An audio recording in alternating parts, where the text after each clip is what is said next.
네, 가정의 달인 5월은 기념일이 특히 많은데요. 이 가운데 다가오는 21일은 둘이서 하나가 된다는 부부의 날입니다.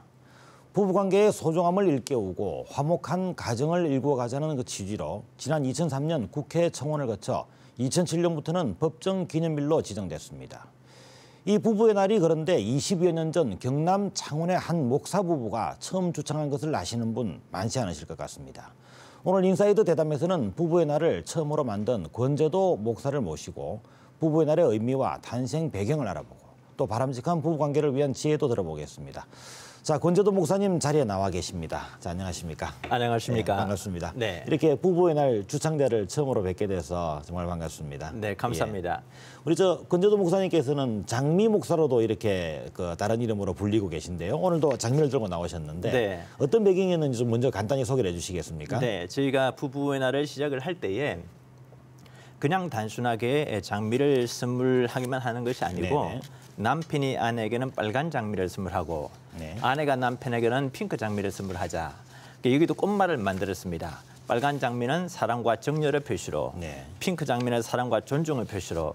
그리고 난 뒤에 이제 장미꽃을 가지고 행사 때에 배포를 하니까 수많은 사람들이 이렇게 좋아하더라고요. 네네. 그리고 난 뒤에 책을 이제 쓰게 됐는데 그 책 제목이 장미를 든 목사. 그러다 보니까 별명이 이제 장미 목사가 되고 네, 오늘 여기 안 나오면 제가 거짓말하는 셈이 될 것 같아서 가지고 왔습니다. 네, 네, 잘 알겠습니다.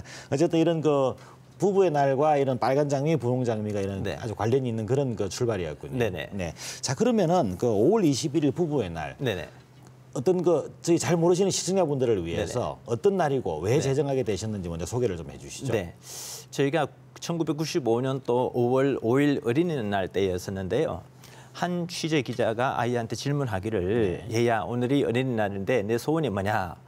이때 이 아이 대답이 우리 엄마 아빠 함께 사는 거요. 이렇게 이야기를 하답니다. 네, 그래서 이제 어린이날 사흘 후면은 어버이날, 그다음에 얼마 안 있어 성년의 등 가정의 달 5월에 가정과 관련된 기념일이 많은데 네. 가정의 중심이 부부고 가정의 시작이 부부인데 부부 관련된 프로그램이 없다. 네. 그래서 이제 그 어린이날, 어버이날, 그다음에는 부부의 날 아니겠느냐 해서 만든 것이 이제 5월 21일이었는데 그 당시에 5월 셋째 주 일요일 날.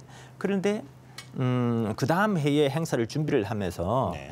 사람들이 묻더라고요. 왜 하필 5월 21일이냐. 네네네. 그래서 제가 이제 의미 부여를 하게 된 것이 어느 한순간에 보니까 부부는 1 더하기 1은 1이다. 네. 그래서 둘이 하나다. 그래서 갑자기 이제 부엌에서 그 당시에 이빨을 양치질을 하다 말고 퍼뜩 떠오른 것이 누군가 묻게 된다면은 가정의 달 5월에 둘이 하나 된다 이런 뜻에서 부부날이다. 그렇게 전파되기 시작한 것이 이렇게 여기까지 이렇게 됐었습니다. 네. 출발은 상당히 좀 아주 작은 그런 곳에서 출발을 하신 것 같은데요. 네, 경남 창원시 도계동의 아주 조그마한 그 교회에서 이제 시작을 했고 네. 시장 통해서 했는데 그런데 이제 그 장미꽃하고 또 현수막을 들고 캠페인을 거기서만 한 것이 아니고 네네. 창원의 중앙동 그리고 마산의 시외버스 터미널. 그 당시 제가 이제 본 것은 창원시 하나만 가지고 하기에는 승부수를 띄우기 쉽지가 않다. 네. 마산을 같이 끼고 들어가야 되겠다. 그래야 서울 쪽에 먹혀들겠다.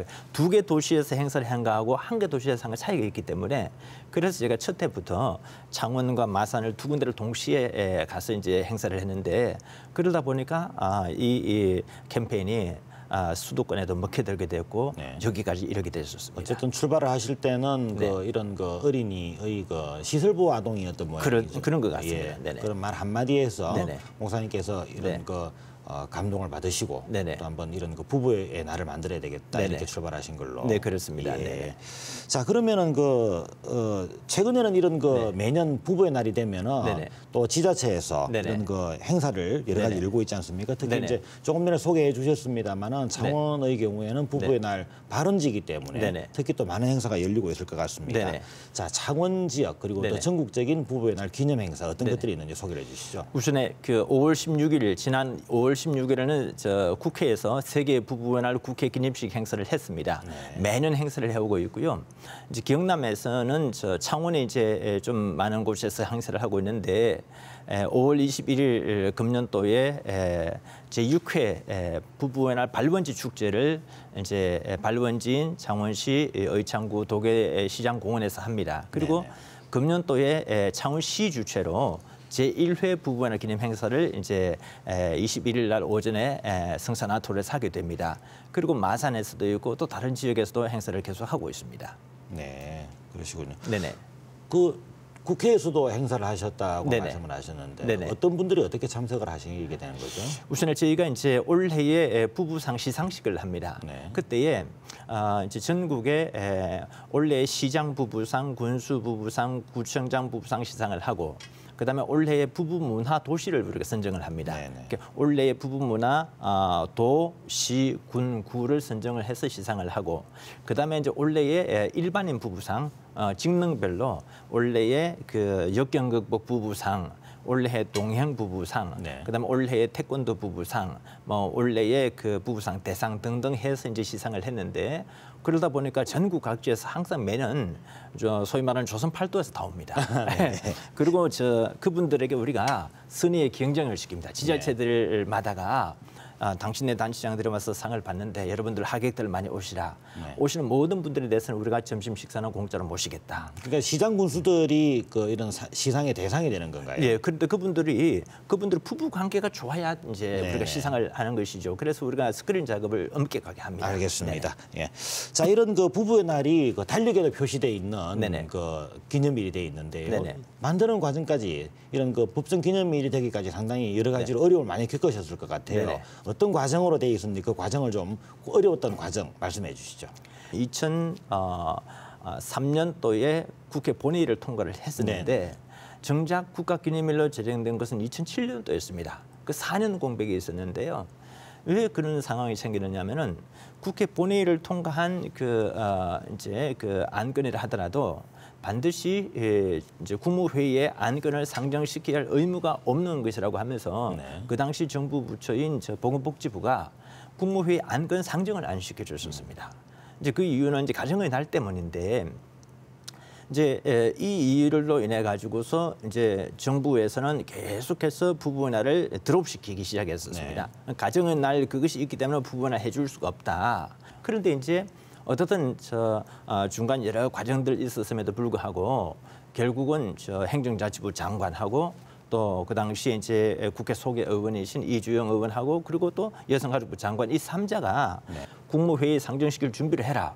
그렇게 해가지고 이게 기념일이 됐습니다. 네.